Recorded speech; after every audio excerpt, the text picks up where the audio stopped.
Šiesta časť, toto sme úplne dojali. Napriek problémom sme krytinu úspešne ukončili, tak poď sa pozrieť na finálny výsledok. Dizajn tesárskych prác sme trošku upravili, ale chceli sme sa držať pôvodného plánu, tak pozri sa, ako to dopadlo.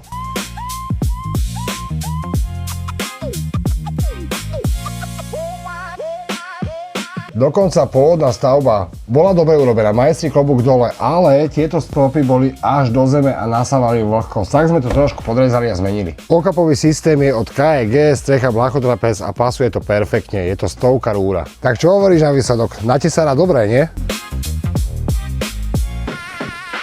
No a teraz k tým problémom, čo som spomínal na začiatku videa. Na krytine sme si dali tak záležať, že výsledok dopadol tak perfektne, že všetci to po nás chcú teraz.